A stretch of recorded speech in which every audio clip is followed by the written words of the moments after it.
Okay. Can you hear me, Ron? Yeah, I can hear you. Okay. All right.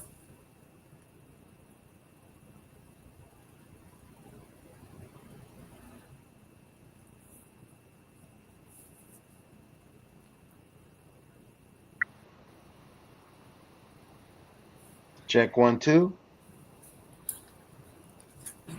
We hear you. Oh, okay, okay. I thought, I thought he couldn't hear me when he busted in. Okay, good. I'm sorry. Good night, folks. Welcome to the Fatherhood Think Tank. This is 60 to 90 minutes intellectual conversation. Fathers talking about issues that affect them as men, their families, and their communities. We have a very interesting topic tonight. It is love. It's the actual topic um, is to children. To children, love is spelled Time. Love is spelled Time. And we're going to get into an interesting conversation. But before we get to introducing the father, I just want to just look at our sponsors for the night. Our sponsors is, as always, Zeta Chi, uh, Omega Psi Phi fraternity, Zeta Chi chapter in Fort Lauderdale, Florida, in Broward County. Also, we have our uh, key sponsor, JAG, attorney at law, Miami-Dade, Broward, West Palm Beach. He can be reached at uh, JAG, attorney at law. That's Johnny A. Gaspar Esquire, J. Gaspar at jag1law.com. The phone number is 305-827-8087. If you want to check it out, his website is www.jag1law.com. That's key sponsor for the Fatherhood Think Tank. Omega Psi Phi Zeta Chi chapter and JAG attorney at law. And the major sponsors are the guys who's going to come up next and going to introduce themselves, because without them, we wouldn't have a show, folks. So let's let the fathers who are here introduce themselves. I'm sure some of the fathers, I've seen people come on and go off, but we got three. We can, we got three of the top tier uh, conversationalists. So we definitely can have an interesting conversation tonight. So welcome, and fathers, you just want to go ahead and introduce yourself. All right. I'll start out. My name is Rohan Rodok. I'm a father of two young teenagers, well, two young adults at this time, and it's always a great pleasure to join this fatherhood think tank to advocate for our children and our young adults. Hey, good evening, gentlemen. My name is Lionel Lightborn. I am a father of seven young adults. I'm a father to. Let me go back to my regular introduction. I'm a father to a tribe of seven young adults, three young women, four young men, one granddaughter, and one grandson. And it's always a pleasure to be here.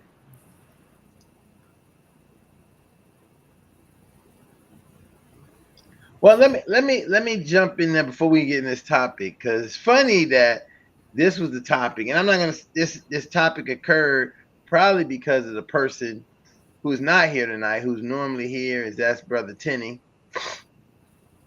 Brother Tenney sent me a message early and say he had to do something with his son. His son had an engagement. He wanted to be at it, and that triggered me into, normally I know, Rohan, we've talked about, hey, how do you spell love? Time, through time. Mhm. But I also, it resonated to me, the idea that sometimes as fathers, we delegate that time to early ages, right? We believe that that's the time that really matters. Mhm. And I say this because all these things click in within a day, folks. You sometimes can get into my mind from what I'm thinking, what I'm hearing, how I'm processing. Because not only did that, was this morning I was listening to Steve Harvey was on the Pivot show, and he was talking to something about fatherhood and about his father, and he was saying the main loss he had in life was when his father died, because he knew after his father died, no one would tell him that he was proud of him, right? No one else would tell you. Steve Harvey make all these very profound things that he says, but it kind of almost went into this viewpoint and explain how his dad would come to his show and it would be sold out shows, but he set up a lawn chair for him to sit right, and he would come to all the shows just to be there to support. And after every show, he would tell him how proud he was, how proud he was, how proud. And I think that many people who don't know fathers, who are not really involved with fathers, who don't get that idea, is that is a big thing in our community. Big thing in our community for fathers, that fathers are very attentive about being proud of their children. They want their children to go farther than them, right? They want them to build better than them. They want them to become greater than them. I mean, I give no better example than Martin Luther King Jr.'s father, right? He was a great pastor, a great man. He also was a man who was very clear to his son when after his mother was killed, and a lot of people don't know this. His mother died in the church. Some people don't know these things because we spend a lot of time focusing on the one person, but not really learning about them. The idea of being able to deal with that and stay steadfast as a man of faith and guide and direct his children. Or maybe let me make sure I'm right. I don't want to be wrong. I don't think it was his Martin Luther King's mother. I think it might have been his grandmother. So I was reading that. You're correct. I'm correct? Yeah, it's his mother. Okay, I want to listen. She didn't die in the church. She was killed in the church. Right. That's what I'm saying. Yeah, she was killed in the. Listen, listen. I want to be careful, like born, because I have so many things in my brain. But these things start to get triggered as we talk, and that you just thinking of that, and I'm bringing all that. And somebody say we focusing on Martin Luther King mother get killed. No, I'm focusing on Martin Luther King father. Idea of how he wanted his son to be better. He wanted his son to go in his father, and eventually his son did that. And so I said all this to say we won't see Brother Tenney here tonight because he is out here practicing the topic of the night show. But I do want to send him a shout out and let him know that he's missed as always, and we're thinking about him. But I know he is doing what the topic of the show is, spinning that TIME to really show love as a grown father to a grown adult children. So I think that's a big thing we have to sometimes put in the context. Ron, you was gonna say something? No, I get being a father is to the end. It's a journey. It evolves. It's so much. It's so much on fathers, to be in their children's lives, and they're easy. It's easy now. You may not be there physically, but you can always use other forms, other mediums. If you can't be there physically with your child, so it is quite a topic to talk about how things have changed over the years. Mm-hmm. Hey Ron, Charles Monley said he don't see his mic. So yeah, I think that might have been a little bit earlier, or maybe he just put it in the chat. So I'm looking at it right now. Yeah. Yeah, but no, Charles, come on, just log off and try to get back on. You should be able to come in. Yeah, because we wasn't on. You know what? Really, the reality when we be in that back green room, right? And just some fundamentals of the backdraft. Mm-hmm. When we're in the back green room, everything is on the stage is quiet, and so people may come in there and be like, "I ain't in. I'm out. I don't even know why I'm at. I'm not in this that." When really, in the long sense, they are.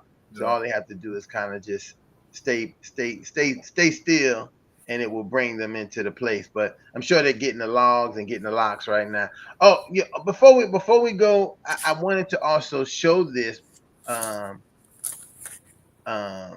this other little clip here. Not a clip, but a what went along with this, because there's so many dynamics, and we already touched two of them, right? We already touched two dynamics of what it means and what it looks like as fathers showing love through time.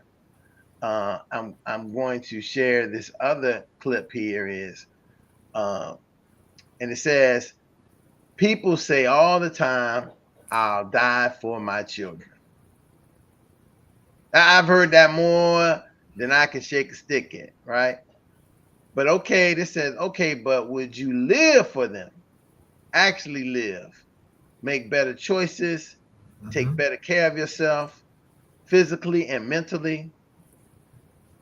Your kids don't need you to die for them.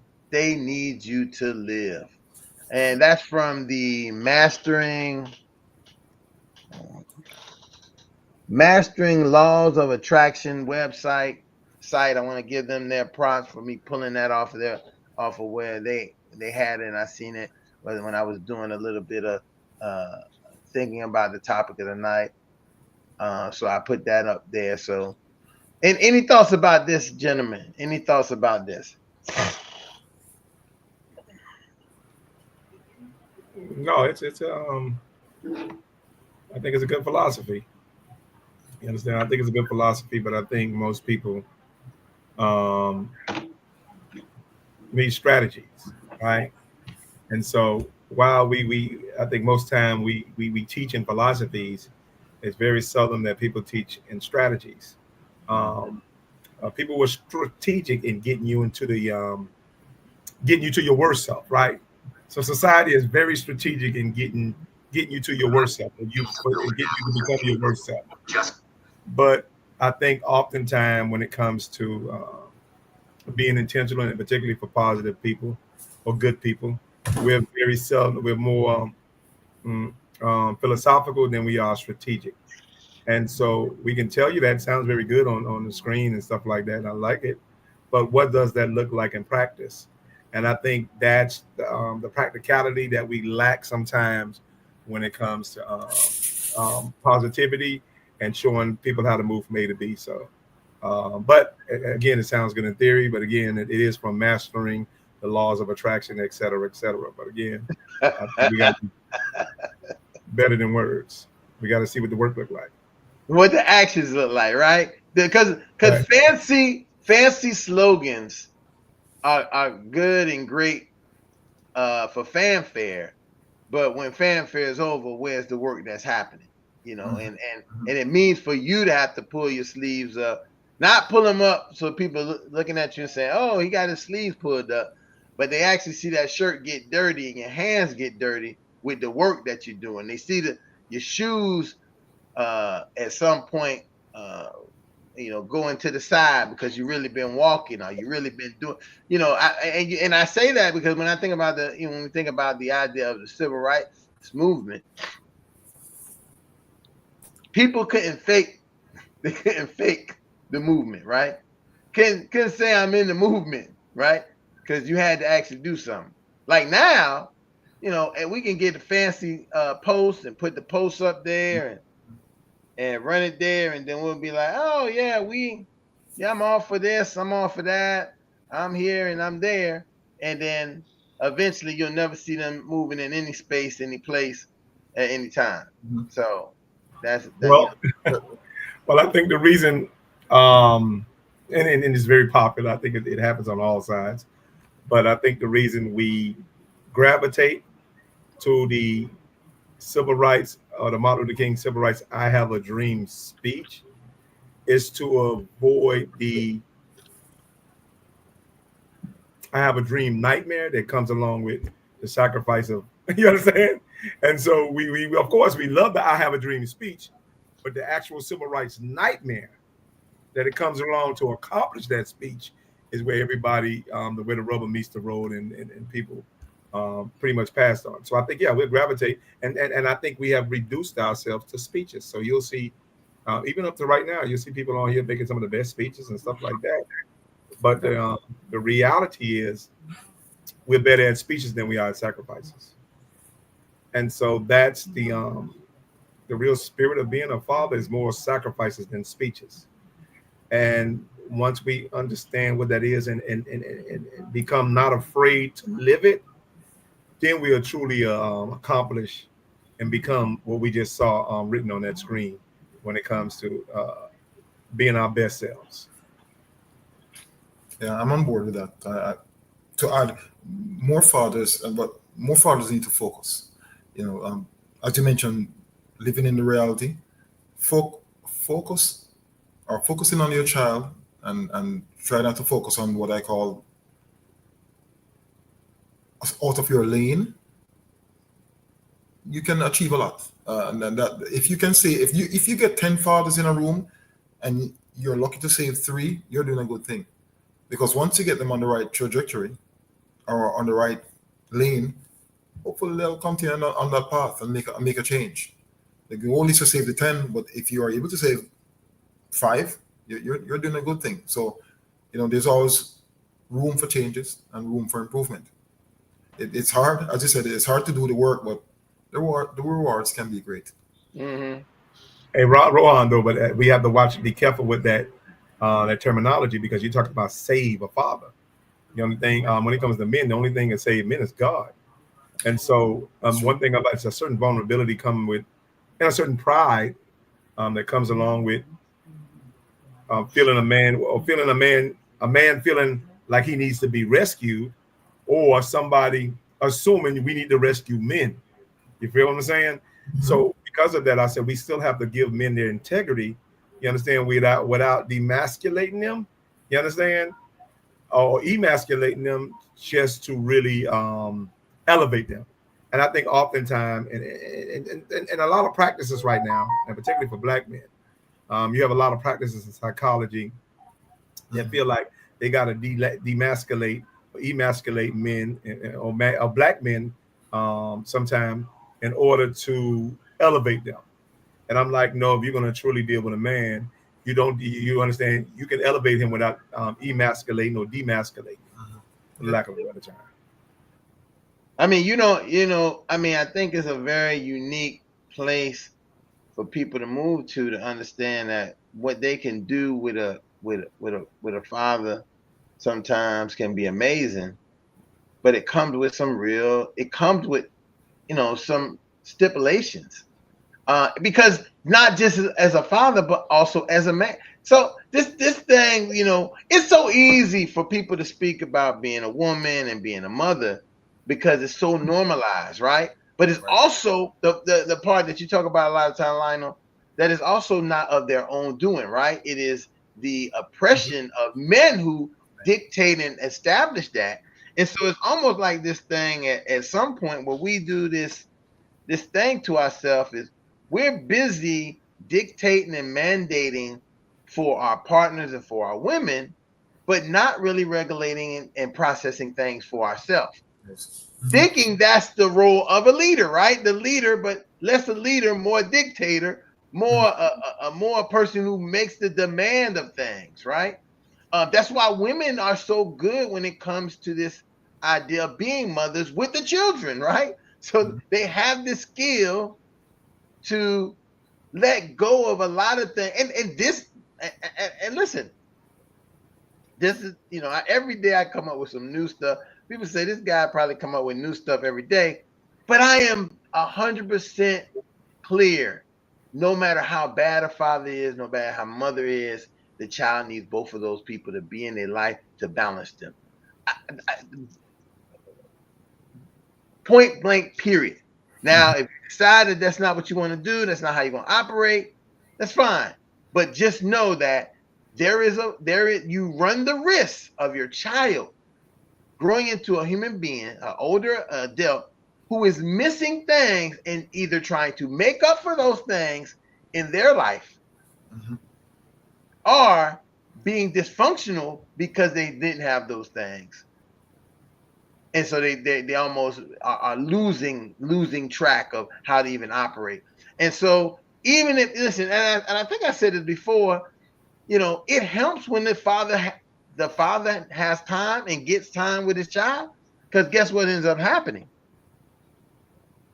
The child is getting fed, but the father is also like my students. My students was considered the worst, couldn't do, can't achieve.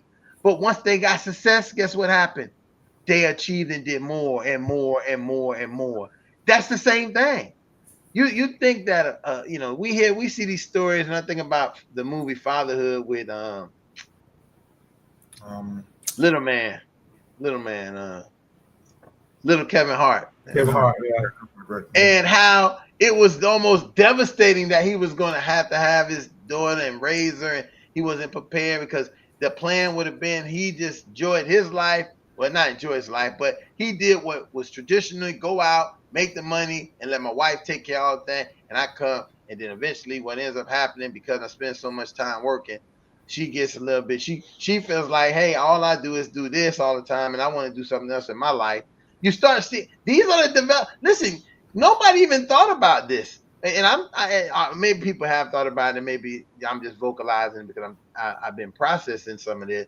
The idea of when there is equality in raising children, people don't feel like they're missing out on other things. Like a wife who might be a stay-at-home wife who doesn't work, right? Mm-hmm. When she is not only taking care of the kids like a nanny or au pair, right? She doesn't feel like she needs to go do other things and find herself and just staying herself from outside of this box of motherhood that seemed to find herself in. Whereas when the dad has her, you know, has the kids, and he does equally amount of time with the children, the mom has that free time to find out what she wants to do. She doesn't feel pressured to go look for something to do. She'll have just to be away. It's almost human nature, as I kind of see people feeling like, what I'm missing, I got to get. I'm missing something, I got to get it. I'm gonna get that, and then next thing you know, it wasn't really that they wanted it; is that they didn't have it. You know, not that they wanted it; it's just that they didn't have it, and so now they feel like they had to go get it and it had to become something important. So, you know, listen, this is, you know, as I always say, these conversations, this dialogue, this atmosphere of being around fathers and being in a place where men can talk about these kind of issues, definitely sparks all kinds of things. I mean, I know it sparks. Look, I mean, listen, y'all probably say this man got so much stuff going on in his head. He done said this, that. But this is what, and here's where I say that my couples that I do work with in therapy, and families that I work with in family, conversation blossoms brain cells for you to think and understand things. You don't gotta like it, but if you can understand it, it can be more positive, right? We have a major issue in the fear of what we don't understand. We don't understand something, we begin to act funny. We don't want to be around it, and we show these defense mechanisms. But when you can have a conversation, understand it, and say, hey, you know, Lightborn, I don't like that, but I can understand where you're coming from with it. So we're now at a place, right? We're at this place of comfortableness that's not built on friction, it's built on understanding, and then it continues us to have more conversation. Because the first thing couples and people do when they are at odds with each other is stop talking. They think they're doing something to somebody by not talking to them, not calling them, not speaking to them regularly. And it starts that little drip. I like to call it the drip. Drip.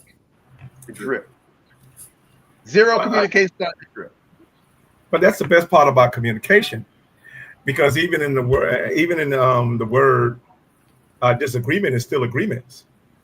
You understand? So even with a disagreement, you're still connected in agreement, because right now you're sharing a relationship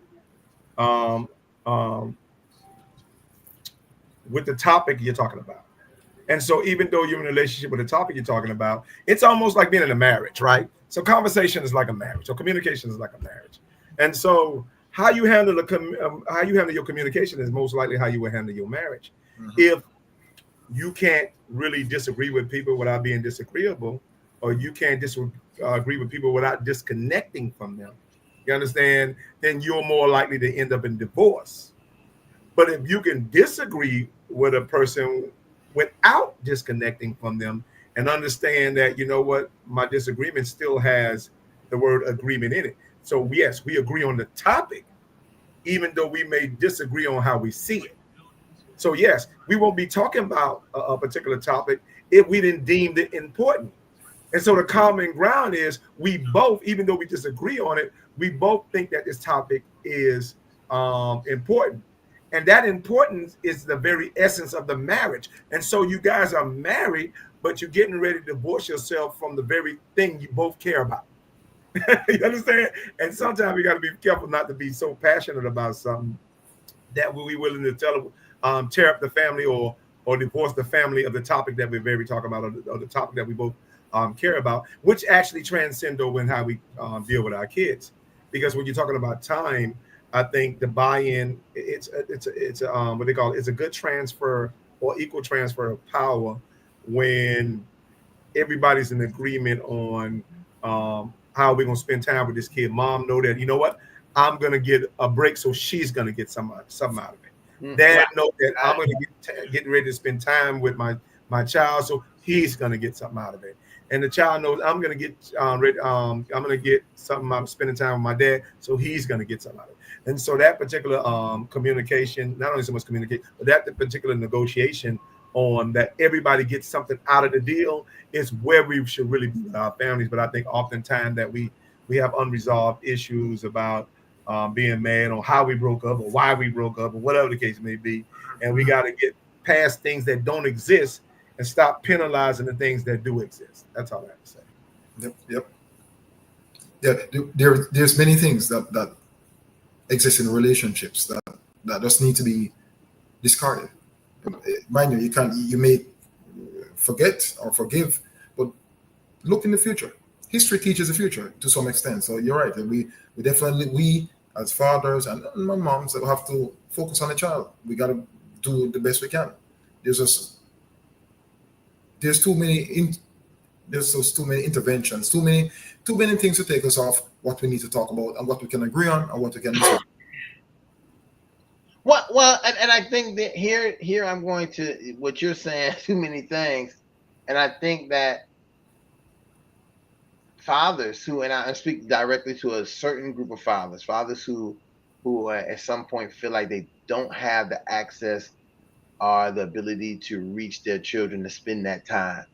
I think what has to really happen is you have to really pinpoint, focus on, expressing that and communicating that to the mother. How important it, because I've heard mothers do that, how important it is, how important it is, how important. But I've sometimes seen that the importance came later, right?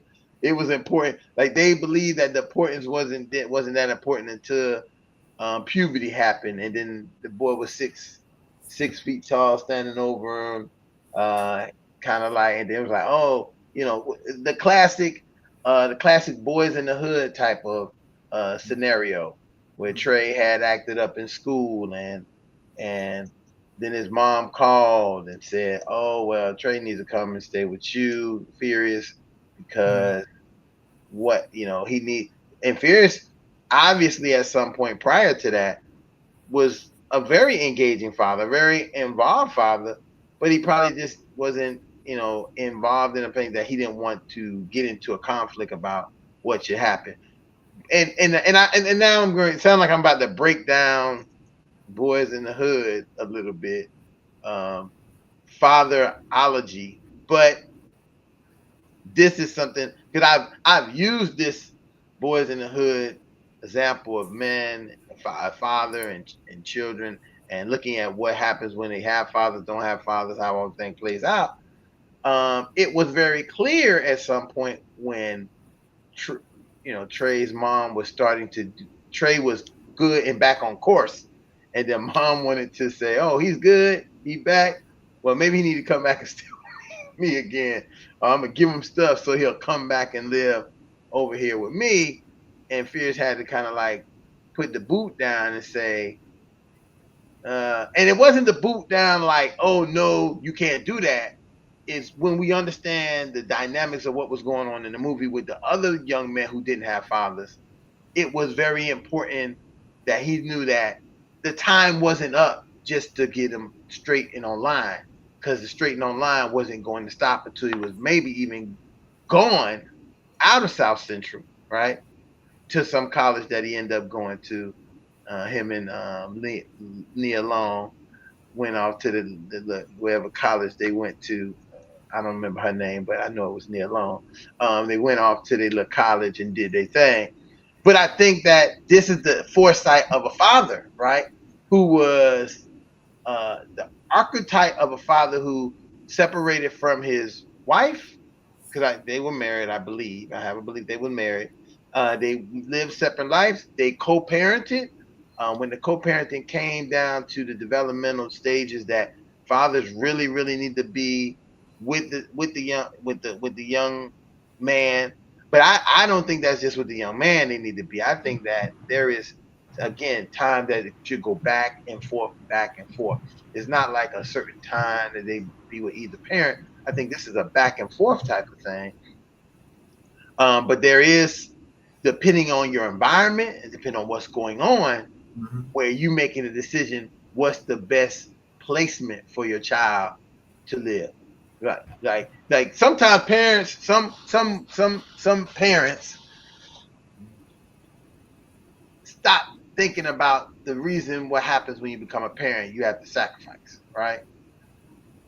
And some of the sacrifice ain't just about money, job, food.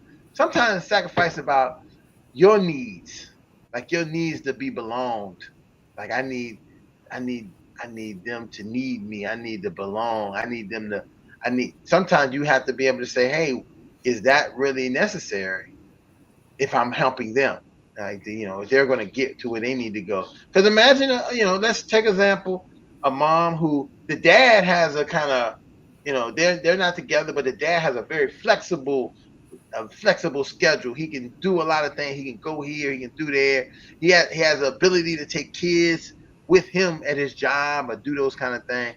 But the mom is maybe stung hold on the kids being with me, right?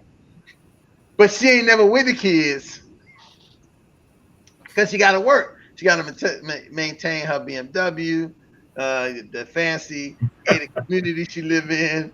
Wow, you're terrible. No, these are things that people want. She's maintaining for herself the things she wants. And there's nothing wrong with that. And I'm not saying anything wrong, but the idea of it is that then she has to then sacrifice for some of the sacrifices to have those things. Where the father may not have that. Now, some people would say, well, the father should just subsidize those things for her, right? And he probably, in some point, is in many cases, if they got that kind of relationship, they got the kind of relationship where she can say, look, I ain't gonna make my car payment this month. I ain't gonna make my rent. I ain't gonna make my light bill. And the brother say, well, okay, let me, what you need, and what you need is not because what you need because you are, but what you need is because this is the other place that my children are. This is the place that I can't live here in the castle, living great and good, and my kids over there, when they go over to you, they got to fight the roaches. They got to eat the blocks of cheese. And I know a lot of people don't like that idea, right? But that's the idea you got to adjust to, because you made a decision not to stay on what is universally the marriage plan, right? Because kids should be brought up in the marriage with both parents in the house. Sometimes now you got to figure out another way to make sure they get that same amount of things, Right. Hey, Ron, I want to now. I don't want to lose that point with you bringing up the example of the boys in the hood, because there's a lot of fatherhood, particularly principles and missed opportunities that existed in the movies that we definitely want to dive into because it's a great example. It's a great movie. Matter of fact, I based that movie on the rearing of my child because the situation actually mirrored what I was going through at the time. But nevertheless, I wanted Charles Maloney and Dr. Frank Gaines came in the house. They can go ahead and introduce themselves, and then I'll get back to my point. Yeah, I'm not really in a position where I can engage fully, but Dr. Frank Gaines, father of four, grandfather of five, one on the way. Don't make that mistake. Mm-hmm. It'll be five. It'll be Dr. Abraham.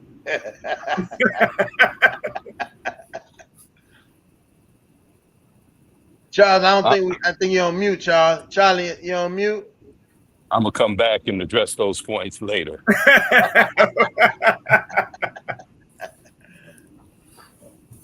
I think Charlie might not have it. Charles, hit your mic again because you would look like he was on, and then you hit it too many times. Try it again. No, you're right. It's like you locked. Ron, you can unmute him, can you?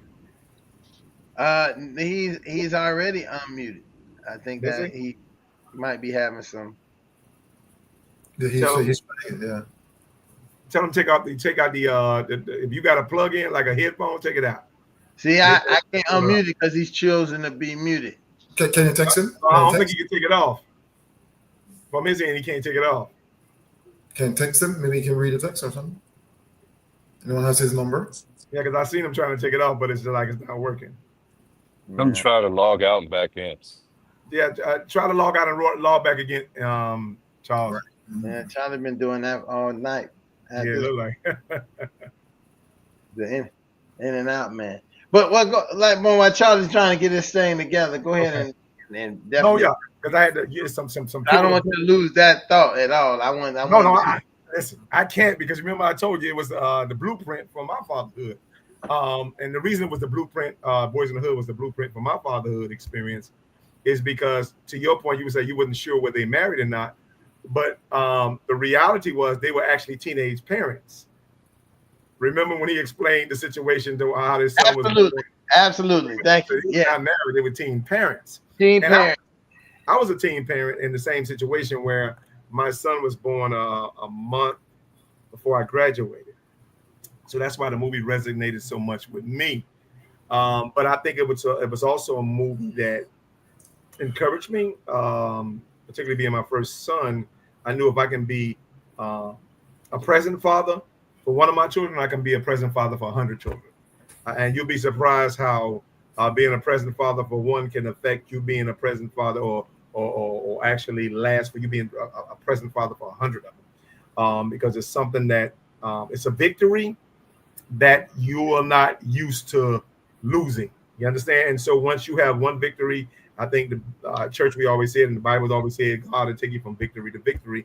And that's what victory to victory looked like, because with my one son, being a father to one son actually took me all the way and gave me an experience and made me present all the way now to a grandson. So that's and let me just walk you through it. I had one son, and then I had another son maybe a year or so later. And then my daughter was 5 years later after that. And then my second daughter was maybe 2 years later after. 2 years or 3 years later after that. Then I have a granddaughter. No, I'm sorry. Let me do it the right order. So after my daughter, then I had stepchildren.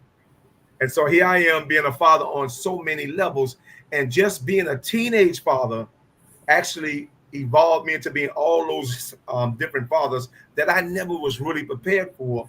But just having the experience of and the exposure of one fatherhood prepared me to be a father in different aspects of fatherhood, being a stepfather and now a grandfather, a surrogate father, because I'm also a godfather to a few young men and women right now. So it's amazing how that one thing will transcend to so many things.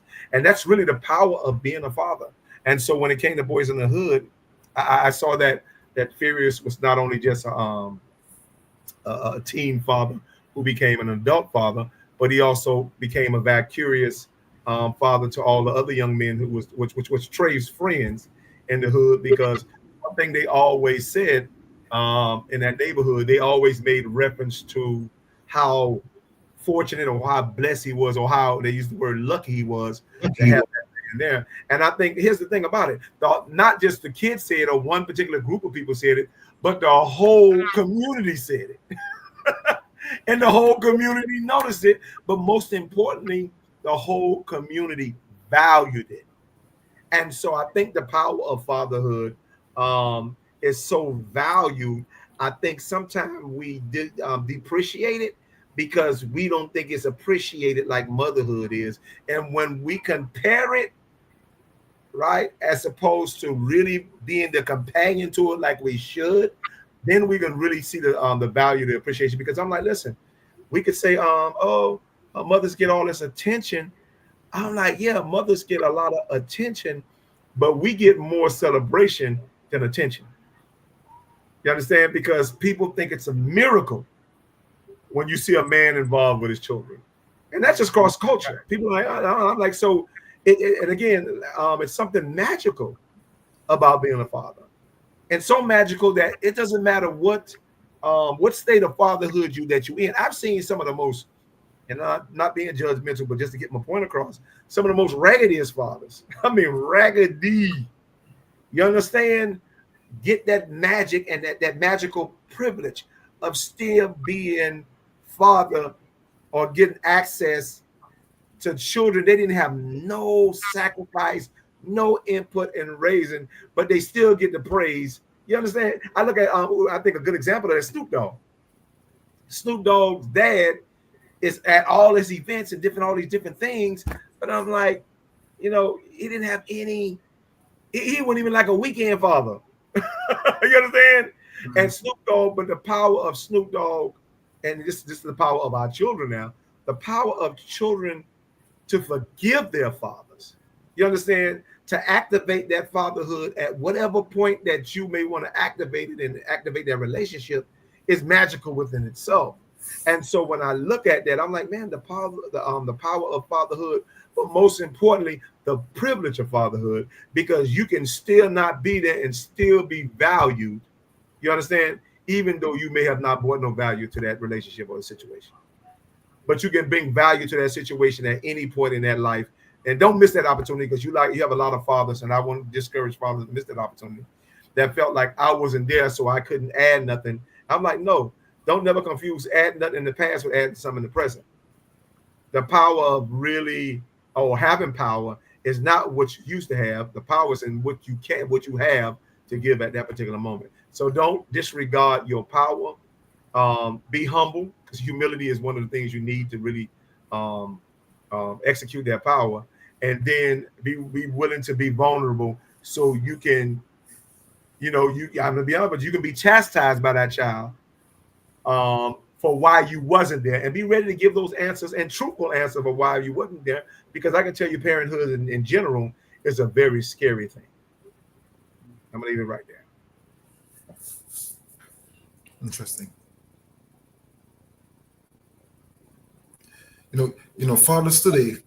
Fathers today in today's economy face a lot of challenges. A lot of things are changing. Expectations, higher, no higher. You hear all these terms. Fathers have to be strong. Fathers have to really hold on. There's rumors have it that many fathers are stressed. More men are committing suicide than women. And I can't say the number of fathers that are there. More men are using drugs. More men are drinking alcohol. And people may say, oh, he's a male. That's what men do. They drink, they do stuff. But sometimes a lot of fathers are under a lot of stress. So we really need to reach out to fathers and support them. Because not every father is going to talk or be open like us on this forum. Many are in their own world. So we really, if you can take a 5 minutes or 2 minutes and talk to a father, it could help. Because I can say every father need some form of support. Many are challenged. Mm-hmm. And I, we say that all to say that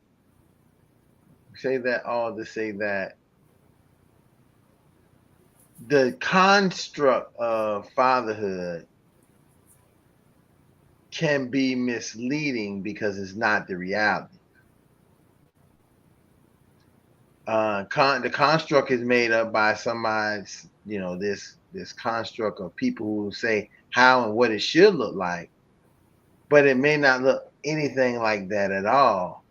And that's where that's where a lot of the confusion occurs. When we can understand what fatherhood is and how it is operating for me. Like, okay, how is it operating for me? It doesn't matter what anybody else says, how they really explain it. Now,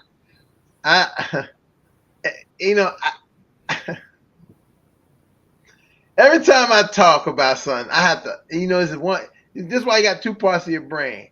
So every time I say something, and I'm thinking in my positive mindset, right? There's some side of the brain that's telling me, oh, look, somebody can twist this around. And I'll give you a great example. One of our pages got flagged. Our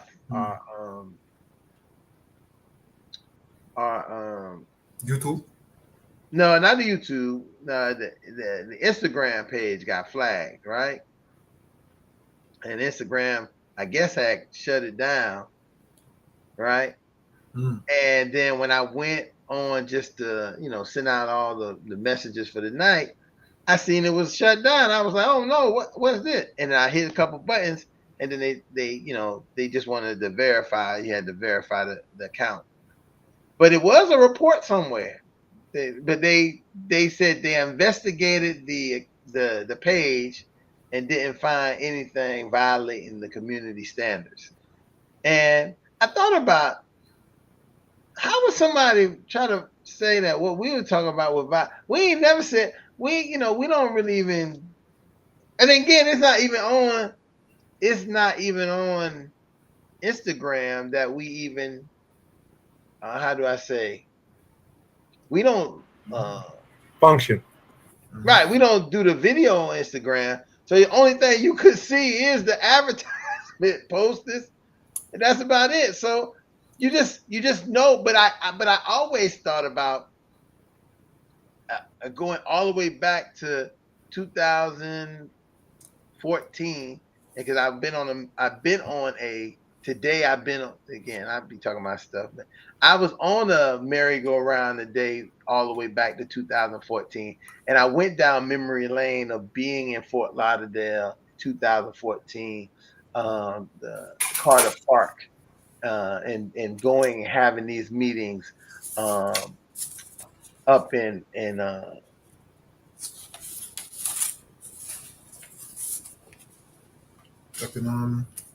what's the northern place we was up there? You're talking about? We down to Hollandale, and I'm just trying to, College City Library. No. This is back in the back 2014 when we was going over to the place that the men stay at, that they make the furniture. I know something farms. Something farm, yeah. Some farms, yeah. What is it? Faith Farm. Faith Farms, right. And I thought about back in those days when I first got involved with this, how people thought that this was something to be against women, to rally men to be anti-woman and those kind of things. And I think there was this idea that it could tiptoe into that.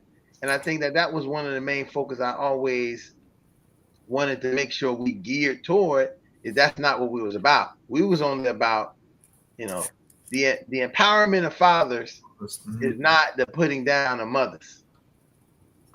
It wasn't that it was going to ever be that. It was going to be empowering fathers to be able to support mothers and their children better, not to put down. But that's the kind of thing I'm thinking about, that so often you can come with an idea and a mindset of one thing, and people can just say, well, this fatherhood think tank, they might be thinking about oppressing women, or They might be what's the boy name?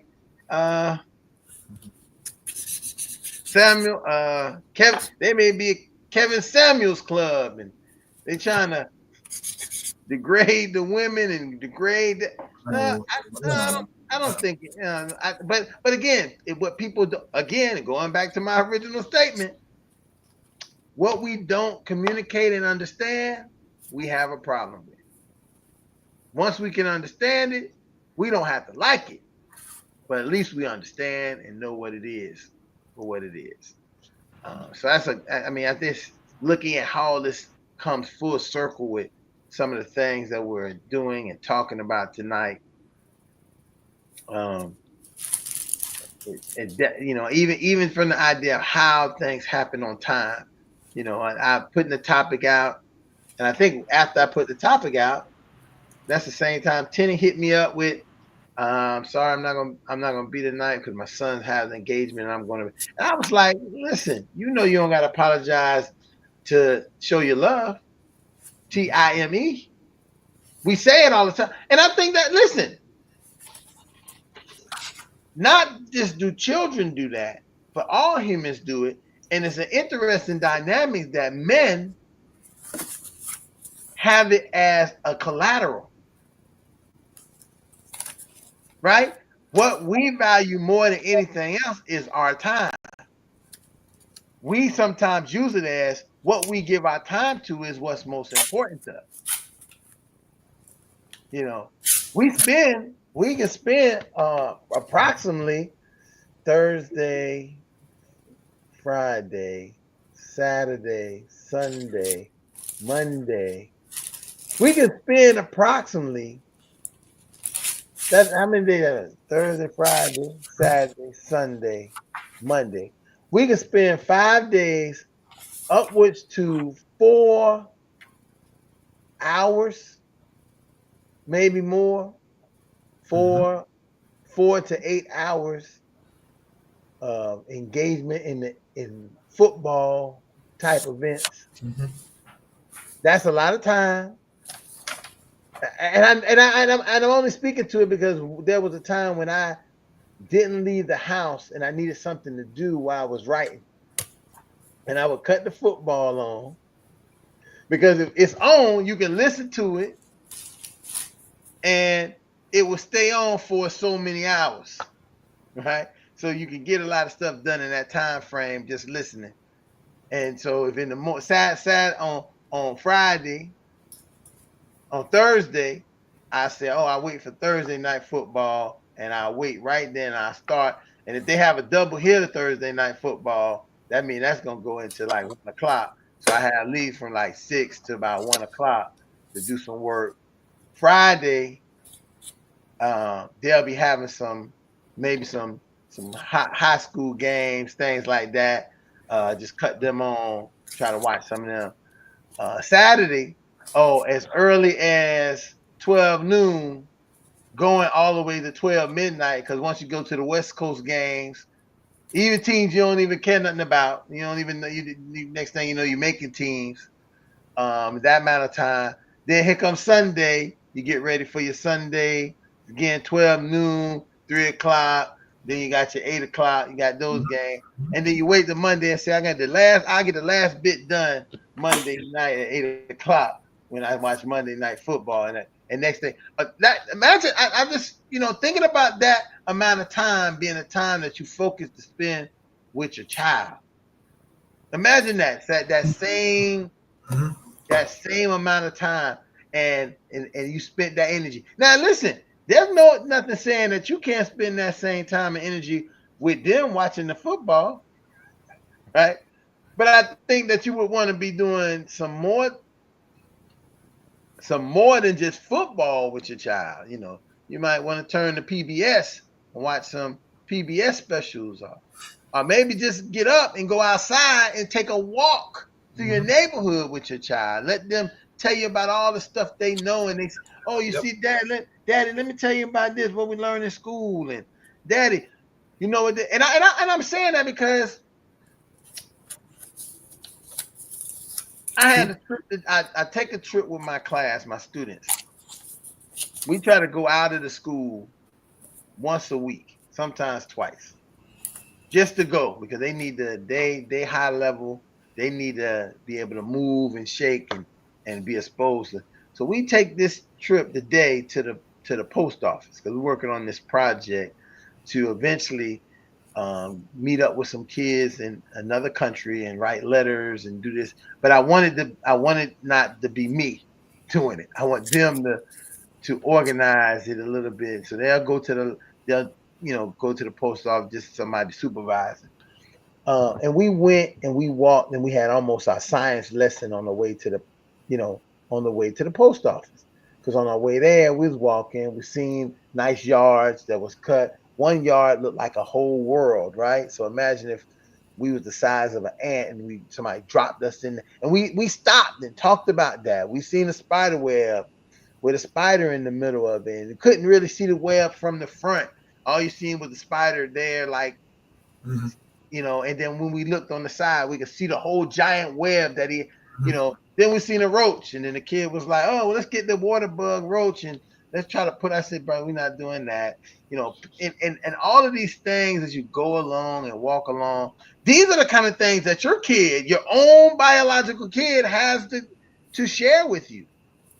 And it does something to you. You will get to really laugh. You will get to really have a good time. You will really get to, feel, I think in many instances, feel something that you need in your day-to-day work and life. Because a lot of times we plan these trips. We're going to go to Disney World. Let me tell you what happens when you go to Disney World. It's going to be like being at work. Basically.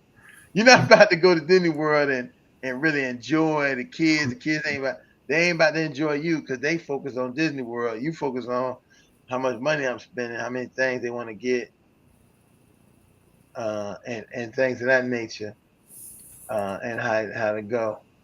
So Ron, technically, you walking with your child. The child becomes your friend. We mind you want to be a parent, you want to be a leader, but you can be a friend with your child. You can. Well, I think even more, they don't just become your friend, right? Mm-hmm. I mean, I think of what happens when people are around their children and their children can pick up cues just by, like, they can know what to do, like almost, like telepathic things. Because, even with some of my students, one student I have, she can look at me, I look at her, and she already know what to do. It's like that. And I think that is the kind of, because how much time me and her have spent together in the last 2 years. Well, in the last year and a half, that year and a couple months at this point. Look at how much time we spend together to spend and really spending time and being able to have that, intimate one-on-one time when we do our work, right? When I'm working with them one-on-one, and they don't get that in other environments, other places. They pick up my cues as well. They'll know if my face turns away. So I'm saying this, that how often are we even thinking about that as fathers? Mm-hmm. To the people who have genetic connectivity to us, right? Not just being around them all the time, but the genetic connectivity of the nature we have with them, that they'll know sometimes what we even thinking before, and I'm just saying, I was on the thing with my dad this weekend, and we walked in to the event, and I was being probably on my high judgmental horse about some things. And I was being kind of judgmental, and I was saying, because I was thinking of the professionalism of what they was doing wasn't what it was. And then he had to break it down to me what it was. Then I said, oh, you should have said that from the beginning. Now I understand why you're so cool about it. Because normally we go places, you be acting like how I was acting this day. But it's understanding who it is. Understanding here we go. Once I understood who it was, I let go of some of my my conditions, my boundaries, and they said, okay, they're gonna be like this because this is who they are. and I gotta love them for who they are right now, because this is the best of them, the best of who they are at this present moment. Let it go.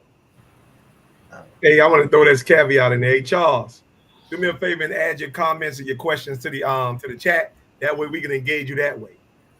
So if you got something on your mind you want to add to the conversation, then we'll go ahead and just build on that conversation once you put it in the chat. Yeah, that's a good idea. Okay. That's a great idea. But I was thinking about, Ron, back to your point, especially with one of the barriers of men spending time or even contributing our time to anyone is, I think, sometimes embarrassment is the enemy of is an enemy to empowerment. And again, an embarrassment is the enemy to empowerment. And the reason I'm saying that is because sometimes we're embarrassed to have children, tell women we have children just to get more women.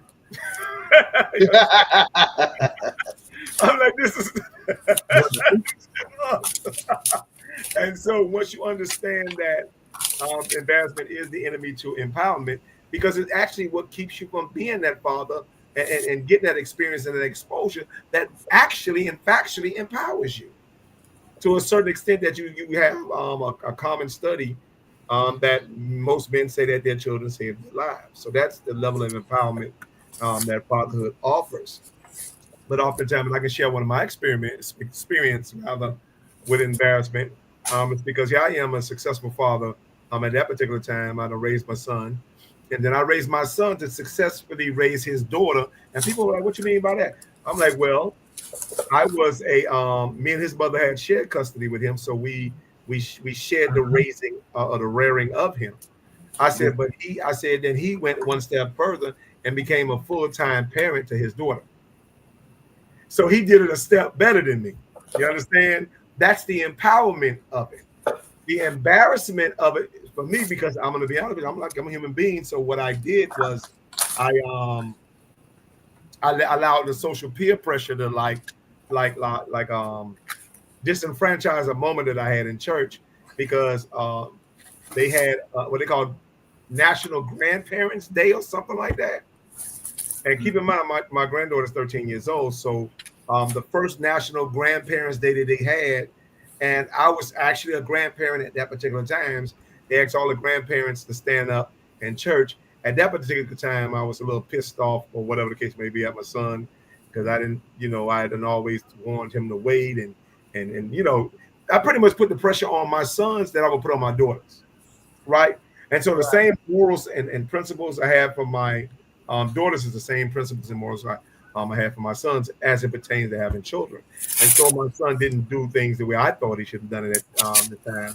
But God still blessed him with a child that he took the initiative and the responsibility to raise on his own. And instead of me embracing that empowerment, I chose to succumb to the peer pressure of the embarrassment of society saying you shouldn't be a grandpa at 41 years old. Right.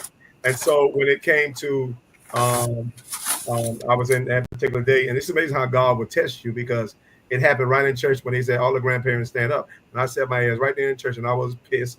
I'm like, man, I'm not acknowledging that. You understand? And that, to me, that was one of the greatest failed moments for me. Is because embarrassing moments for me, because I'll say, you know what, I should have been a lot more stronger to stand up at that particular time and embrace who I was, as opposed to being embarrassed about who people think I should have been. And so that's one of the times I was vulnerable. Again, you can be powerful at all. I think you'll be powerful most times, but you won't be powerful all the time. And I think so that was one of my shortcoming moments, but I'm glad to be, and I'm proud to be a grandparent all the time at this particular point, just being embarrassed at that one time, so I just thought I'd share that. Well, I mean, again, I think that, like, boy, that is a part of that construction, right? That's a part of the construction that has us do the things that somebody has deemed not good when it really is good, because guess what? Why would you not be a grandfather at 40? if you was a father in your teens. You just speed up. You just skip the line some. You skip the line up, skip the line up. You know, I say this all the time. People talk about the young people who, the little young kids who graduated high school, graduated college, got a PhD. I said, no. They're going to be 28, 29. You know, they're gonna have all the education, everything. You know, you talking about to them about something that won't even matter. They skip the line. Sometimes we skip the line in life, and it's okay.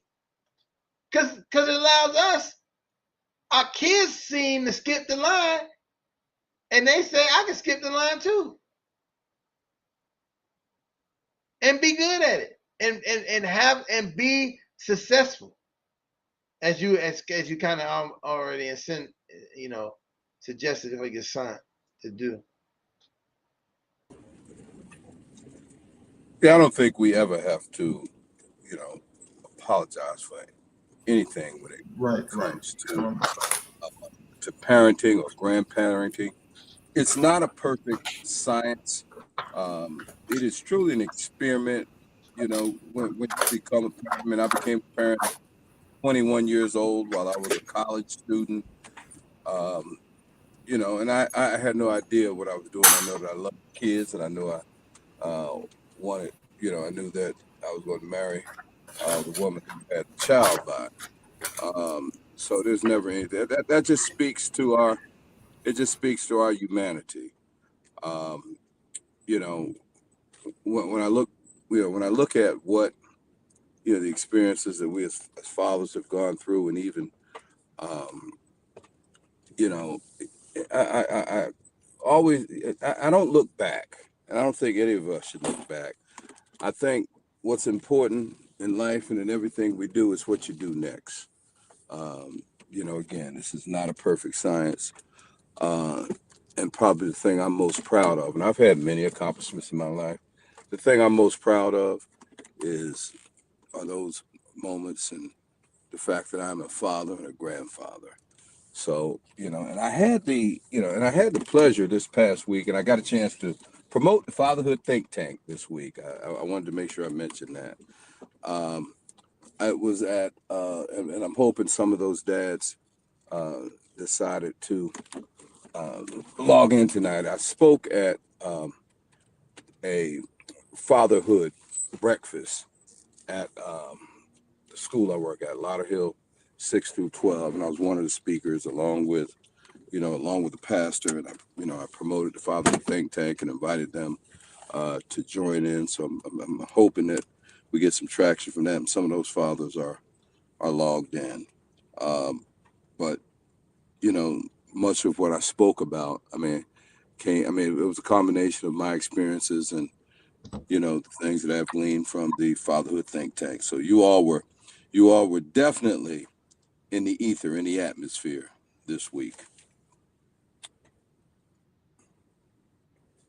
Well, it's funny you say that, Frank, because I think that is also, and I think Lightborn, you spoke to it, and I think, this brings us full circle back to the idea of what the night's topic is that, how do kids spell love is through time, right? And being able to switch out the cognitive dissonance of how we understand what's important in the time, right? And we don't like the idea to think that, hey, me being a grandfather is not a good, I'm kind of, listen, I'm too young to be a grandfather. Well, maybe not, because it's not about when it is why it is. You might have to be a grandfather, for a reason. And we don't have any control over those things. That's the part I sometimes have to remember, that I posted this horoscope. I don't believe in horoscopes, but I seen it last night when I was out late waiting on the train, and I got the paper, and it said to me about doing some things for myself.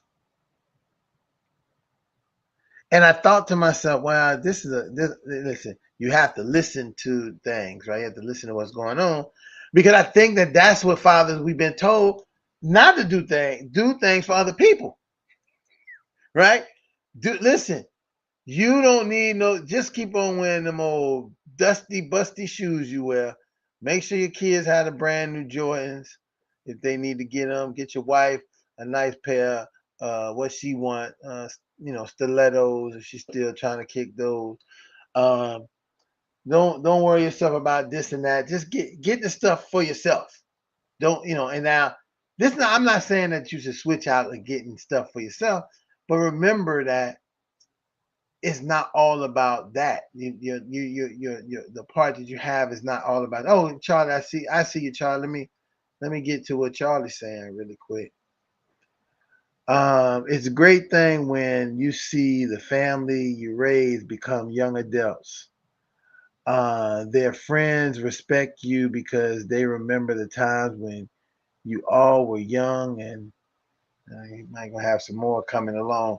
But within, and I think that's that. I think there it goes to that point of, listen, you remember those little knucklehead kids, right? You remember them, they was coming over your house, this and that, but now they grown and they still talk about, let's go back to our reference of Boys in the Hood. How them guys talk so much about Furious Styles. They talked about him like he was the man of the town. Your dad is this, your dad is that, blah blah blah. They had and they've seen him like that. Even though Trey might not have seen, Trey seen his daddy like that, but he may not have seen his dad in the way those young guys seen his dad. And it would have meant something different for Furious to not provide that in the community. I was watching something, and they was doing a tribute to different shows, like, it was The Chi. They was doing tribute to, they didn't say it was Boys in the Hood, but it actually was a lot of Boys in the Hood. And there was, with the movie Fight the Power movie. What's the name of that? Spike Lee movie. Do the Right Thing. So they had some homages to scenes like that. And one of those scenes was the Furious Styles standing outside of a billboard talking about and dropping the knowledge for the people. And it was so funny how they did it, because it was just the two guys walking, and then all of a sudden these guys just walked up behind them and was standing there. And if you remember a scene, it's like deja vu. You remember the scene, and he was like,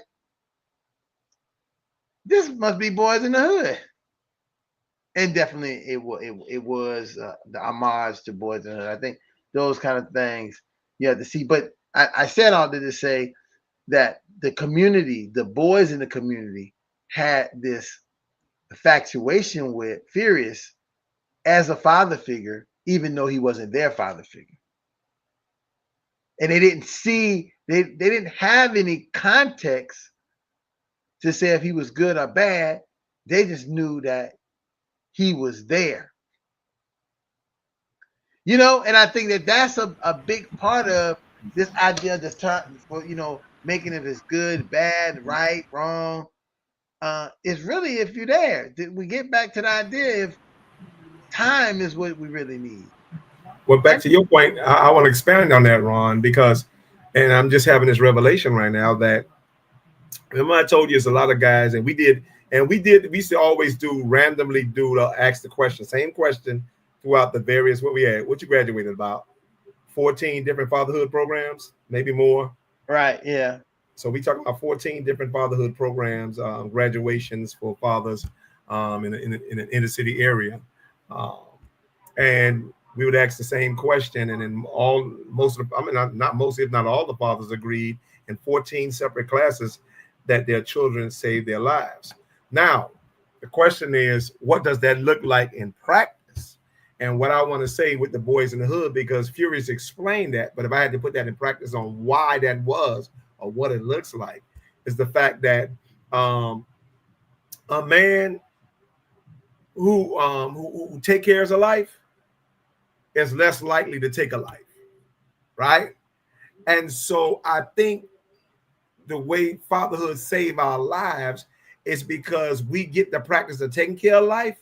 We tend to value life more or just enough to not take a life. And so taking care of life pulled us from the influence that makes us take a life. And that's what Furious explained in the movie and The Boys in the Hood. I'm just explaining it more in practicality and more in steps. But I can tell you this factually. Anybody can tell you that I didn't live as reckless taking care or being a father as I was not being a father. And so the more I got to get experiences and exposures to what it took to really take care of a life, I tend to value life a lot more different as opposed to before I even had the experience of what it means to take care of life. Because you can't really value a life you know if you always the life that's being taken care of. You understand? But when you are taking care of a life, it makes you less likely to take a life. And that's the experience and the values I got for being a father on so many different fronts, because I can't say that peer pressure wasn't there, but I think the principles of being a father far outweighed the peer pressure that came against the father I was. So let me go back to Charlie, because Charles.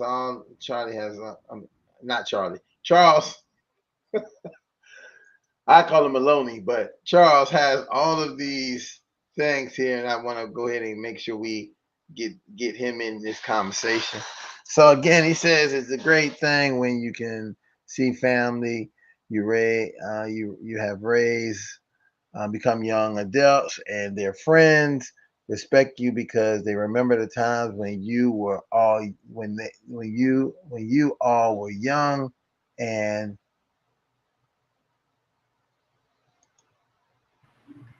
did all things as a family, because at some point the mothers and dads forgot that part, and it's been a forgot the part. It's been a team effort.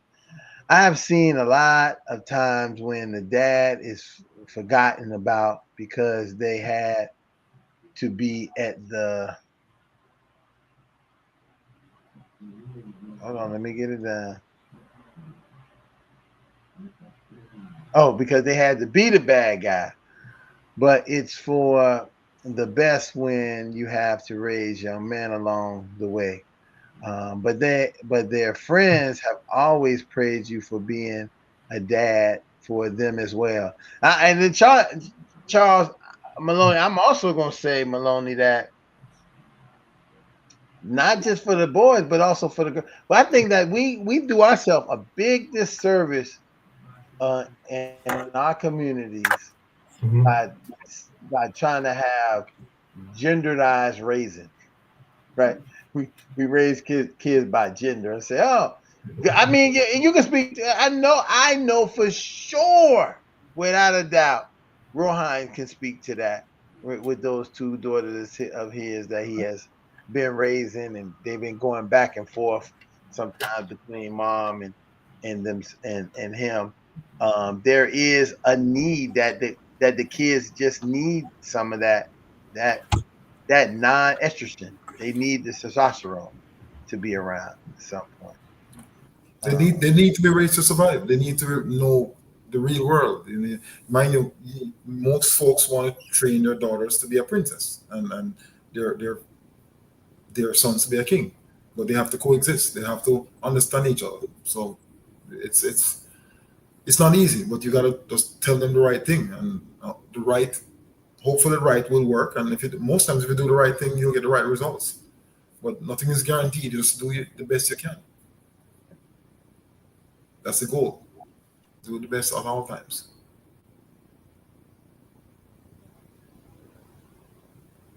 Oh yeah, all right, right. I see it too. What's that? Hey, listen. At this point, I wouldn't want to be I wouldn't want to be Charlie either. If I had to, I stay away from Charlie right now. Charlie. But it's all right. But he loved being a girl dad, and that's good enough for me. Yeah. Hey, Ron, you had time too. Yeah, I know. I just wanted to be able to get Maloney stuff in there, and really, hopefully that we were able to bring this conversation to a place that wasn't just a simple plain, oh, what do dads do? It's never as simple as you think it's going to be when you got minds thinking who are going to be talking about, different dynamics, different philosophies, different feelings, different ways they came across this. I do want to, as much as possible, thank one for sure, Zeta Chi chapter of Omega Psi Phi, who is steadfast, brother Maloney um, and brother Gaines, who are members of that chapter, have always been supported, holding us down when we needed men and we needed to do things. The chapter had always been there to help, and I love that partnership we have. Also, like I said, our main sponsor, Jag Attorney at Law, Miami-Dade, Broward, West Palm Beach. If you want to get in touch with them, you can hit him at J Gaspar at jag1law.com, 305-827-8087. You want to check out what type of law that he actually provides. You want to go to www.jag1law.com. And we hope to see Johnny soon. I talked to him the other day, and he told me he wanted to tell us that he hasn't abandoned us. He just, running a school and being an attorney it takes time. It takes time. It takes time. It takes time. So remember, one thing is love is spelled Time. And when you look at that, and I'll give one last little shot of this. Hey, don't die for your children, live for them. And so that's a big thing. Let's live for our children. Let's don't die for them. Let's live for them. With that said, I see. With that being said, I would like you guys to repeat after me. I am a man of honor. I am a man of honor. I am a man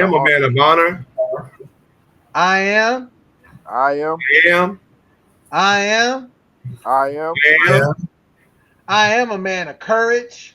I am a man of courage. I am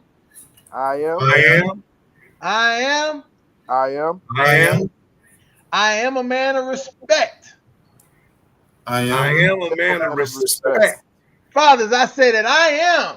I say that you are. I say that we are. Championship. Oh, look at them guns. Hey, boy, hey, what you doing over there? I see some guns. The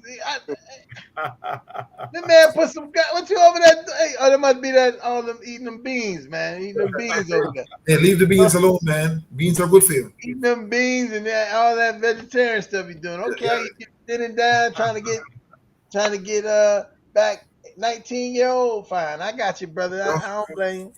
When you're on the market like that, you want to still on the market. You want to make sure you fix up as much as possible. Well, I just want to say we are fathers who are definitely here to provide for our community, provide for our children. Oh, hold on, let me get this shot in right here. We got our big brothers watching. We got big brother watching. Brother Larry Jordan is out there watching. See LJ. LJ, he out there watching, and I love you. I love you so much, brother Jordan. You're always in the back shadows. I know that I know if you could be here, you would, but you are here because you in the back room looking at this and sharing with us, that letting us know what we've done for the night. And I love that. I love that happens so often. I know that right before we get ready, before I close this out, we don't see a lot of the people that we touch, but I do get to see it when I go and look back at the residuals, right? And I go and look about how many people connected to the show, how many people seen the shows, how many people seen the clips, and you see the thousands, of people who have been touched and people who send messages. All I really got to do is get them people to like, share, and subscribe, so we can move into the better algorithm, so more people would see. I mean, I'm keeping my finger crossed, trying to do this international connection, and if I can get this international connection going, we might move over to the continent, right? If we get over in the continent, we can start getting viewers from the continent, and then getting them viewers will definitely boost us up, because they love to like, share, and subscribe. They love it. That's their favorite thing to do. They're not stingy with their like, shares, and subscribe. Sometimes in America we say, "Oh, I'm a like, share, subscribe. I need to get kickback for it." We in kickback country. Everything kickback. Well, anyway, we're gonna kick back now and go and welcome. Make sure you see us here next week, Fatherhood Think Tank. Again, I want to thank the fathers for joining us. Vince, Lightborn, Rohan, Dr. Gaines, Maloney, my man. I know that Vaughn was here, and Larry Jordan, who was watching in the background, who I know could see, and we'll see who else was watching. But other than that, thank you all, and we'll see you all here back again next week here for another episode, another time for intellectual conversation from fathers, for ourselves as men, for our families and our community at the Fatherhood Think Tank. Thank you and good night. Good night, guys.